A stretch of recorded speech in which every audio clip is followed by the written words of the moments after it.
Presiden Prabowo Subianto menyampaikan pernyataan yang berbanding terbalik dengan Presiden Amerika Serikat Donald Trump saat pidato dalam sesi debat umum Perserikatan Bangsa-Bangsa atau PBB pada Selasa malam.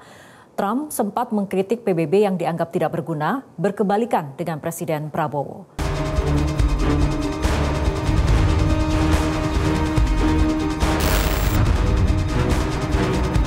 Presiden Prabowo menepis pernyataan Presiden Amerika Serikat mengenai relevansi peran PBB saat ini. Prabowo menyampaikan bahwa tanpa PBB, tak ada satupun negara yang akan aman. Para pemimpin dunia bisa hadir dan berkumpul dalam satu ruangan untuk membahas berbagai permasalahan dunia. Sementara Trump berujar, PBB bak macan kertas yang tak bisa menghentikan konflik selain melalui kata-kata kosong belaka. I ended 7 wars, and in all cases they were raging with countless thousands of people being killed. This includes Cambodia and Thailand, Kosovo and Serbia, the Congo and Rwanda, a vicious, violent war that was, Pakistan and India, Israel and Iran, Egypt and Ethiopia, and Armenia and Azerbaijan. It included all of them. No president or prime minister, and for that matter, no other country has ever done anything close to that. And I did it in just 7 months. It's never happened before. I propose to this assembly a message of hope and optimism, grounded in action and execution. Today, we heard the speech of Madam President, the President of the United Nations General Assembly. Yes, it is true what she said. Without the International Civil Aviation Organization, will we be here today? Will we sit in this great hall? Without the United Nations, we cannot be safe. No country can feel secure. We need the United Nations, and Indonesia will continue to support the United Nations.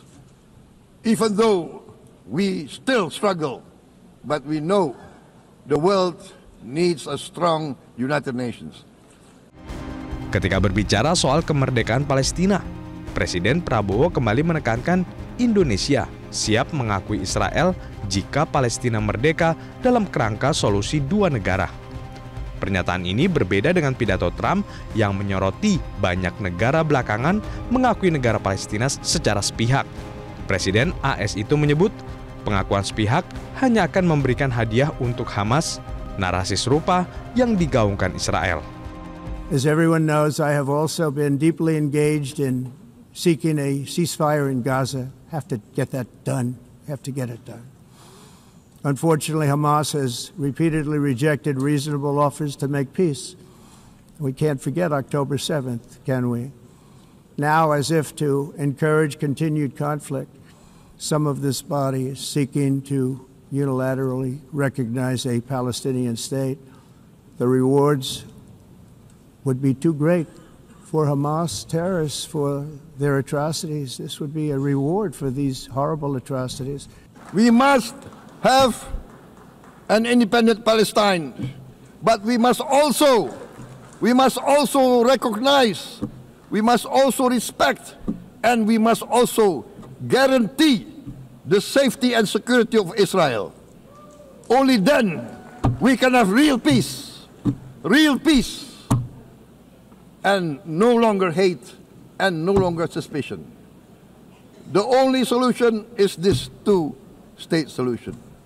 2 descendants of Abraham must live in reconciliation, peace, and harmony. Sedangkan soal krisis iklim, Kepala Negara menegaskan Indonesia berkomitmen untuk memenuhi kewajiban Perjanjian Paris 2015 menargetkan capaian emisi nol bersih tahun 2060 jauh lebih awal. Sementara Trump dalam pidatonya justru menyerang kebijakan iklim dan energi terbarukan. Trump juga menyindir Eropa dan menuding Tiongkok menghasilkan banyak CO2 dibanding negara maju lainnya. Energy is another area where the United States is now thriving like never before. We're getting rid of the falsely named renewables. by the way, they're a joke. They don't work. They're too expensive. They're not strong enough to fire up the plants that you need to make your country great.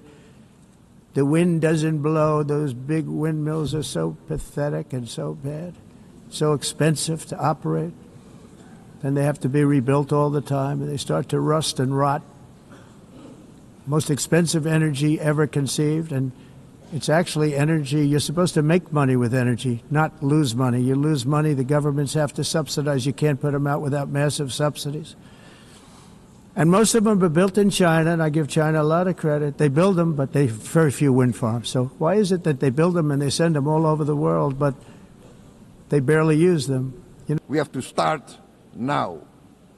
Therefore, we choose to confront climate change, not by slogans, but by immediate steps. We are committed to meeting our 2015 Paris Agreement obligations. We aim to achieve net zero emission by 2060, and we are very confident we can achieve net zero emission much earlier. We aim to reforest more than 12 million hectares of degraded forest, to reduce forest degradation, to empower local communities with quality green jobs for the future. Indonesia is shifting decisively from fossil fuel-based development towards renewable-based development. From next year, most of our additional power generation capacity will come from renewables.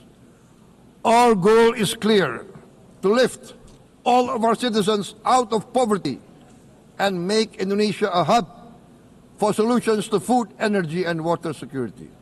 Tim Liputan, MetroTV. Jelajahi cara baru mendapatkan informasi. Download MetroTV Extend sekarang.